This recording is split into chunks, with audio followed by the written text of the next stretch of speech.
With Artemis 1 up there and the 50th anniversary at hand of Apollo 17, there's a new book out titled Apollo Remastered.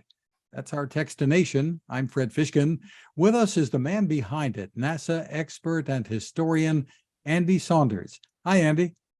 Hi, thanks for having me on. A pleasure to meet you. The complete title is Apollo Remastered, the Ultimate Photographic Record.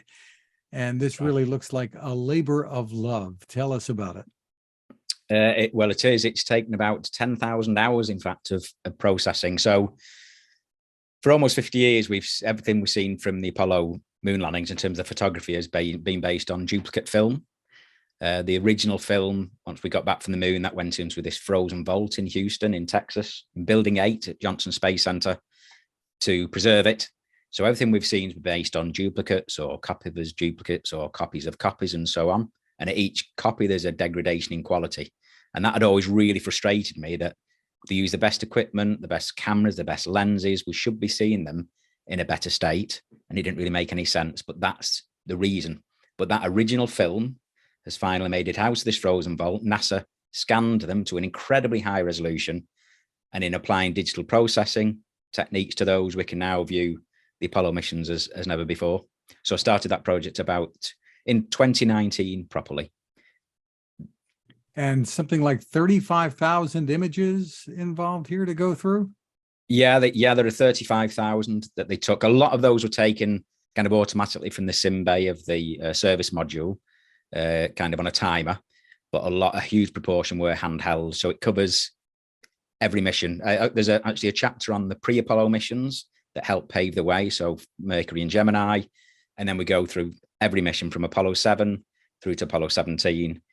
Everything that landed on film during those missions I've assessed. So it's the 35,000 Hasselblad negatives. We'll call them negatives. They're not entirely negatives, but we'll call them negatives.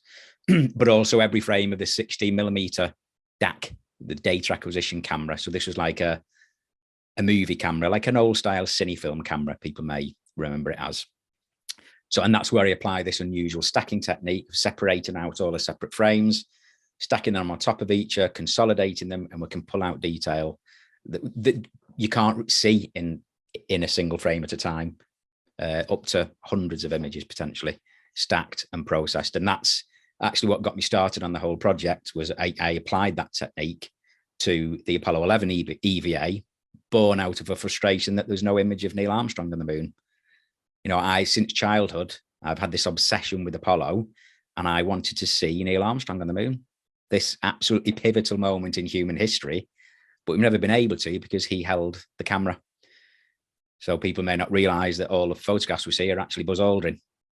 And that's just, you know, you think in this day and age, or when we go back to the moon on Artemis and the first woman walks on the moon, imagine if, you know, they get back and they say, can we see a picture of the first woman on the moon? And sorry, we took a picture of everybody else and the rocks and the spacecraft. But so it's unthinkable, really. But they took one camera and one magazine, and Armstrong held it for most of that EVA. And I guess some families can relate to that because a mom or a dad who does all the picture taking at the holidays is never in the picture. They don't exist. Yeah, exactly. So tell us about the process here. Were there specific images besides the hunting for one of Neil Armstrong that you focused on?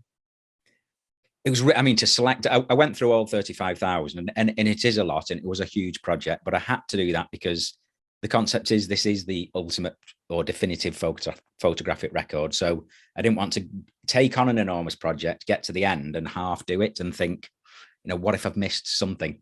So I had to assess them all. And in terms of what ended up in the book, you know, anyone that's tried to put a photo album together from the favorite holiday will appreciate it can be really hard to narrow it down. And although this is a huge book, there's over 400 full page images in it, which is more than I think we've ever seen before in a book like this. It's a lot, but there's a lot of incredible photographs. You know, the subject matter, it's just inherently stunning. But I was trying to uncover anything that was new. There are images of historical significance. There are those types of images that just instantly convey the awe-inspiring nature of human space exploration. They just hit you. There's panoramas in there, so I've stitched several of the photographs together to produce these fold out huge panoramas, and they help us to appreciate the scale and the grandeur of the lunar landscape. So there are lots of types of images in it, and I also had to select images which help tell the story of each mission and the whole program, because they're in chronological order. So as well as producing and enhancing and narrowing down the images, I then researched every photograph to pinpoint exactly when it was taken, who took it, what is it we're looking at, what were the astronauts saying at the time when they were taking these photographs. And like I say, following the imagery along with the captions tells the whole story of the whole Apollo program. Well, I lived through this. Judging from what I'm seeing here, you did not. So, and you kind of hinted at it. What was it that drew you to this? No, yeah, I was born in 74, so 2 years after Apollo 17. So you're right, I don't remember it, but I almost feel like I have experienced it, and more so having gone through all these images. The enhancing what the imagery is a way that I can get closer to it. And in terms of what sparked that, I mean, it goes right back to childhood. I was just obsessed with anything that could fly, actually, and rockets were this ultimate flying machine, like a lot of little boys, I guess, like rockets. And in terms of the moon, I remember looking at it through just a small toy telescope, again, when I was very young, and being amazed at how that two-dimensional disc suddenly became 3D. It became a world that you could potentially go and visit in a rocket. And then when I learned that people had done that, that just is what really started my fascination. And then as I got older, it's just that childlike fascination has always been there, but now it's more just an appreciation of how incredible an achievement this was. And I'm just fascinated with that whole, I'm quite jealous that you lived through it, this golden pioneering era of exploration. From the very first, judging from the way you're speaking, I don't think you grew up in Houston or in Florida here, but so the fascination grew even on the other side of the pond, so to speak. Yeah, I mean, it's a worldwide thing, isn't it? I mean, thankfully the US achieved it, but of course it's kind of for humanity. It's we as humans had the ingenuity to go and achieve this incredible feat. So I think it touches everybody, really. Right. So in addition to a book, this is also an exhibition currently in Glasgow?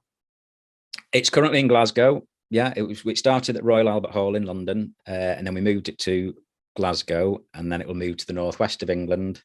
There's a small one at Jodrell Bank, which I don't know if you've heard of. That's a huge radio telescope in Cheshire, which actually tracked Apollo 11 to the moon and tracked the Russian at the same time. So it's providing information to NASA. So there's a nice link there with Apollo. There's another exhibition in the United Arab Emirates, and hopefully we'll try and get them over to the US, of course, at some stage. That would be very exciting.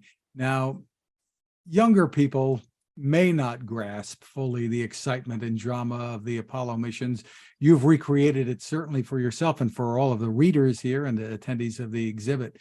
What are your thoughts about recapturing those feelings, that gripping excitement through Artemis and maybe what comes after? Well, I've ever since I learned that we'd been, I wanted to see it live for myself. I wanted to live through that and know that there's someone up on the moon. Now that it's finally come around, and I've been waiting over 40 years, always thinking in the next 10 years, in the next 10 years, in the next 10 years. And finally, it's here, of course, having had the test flight that's there now.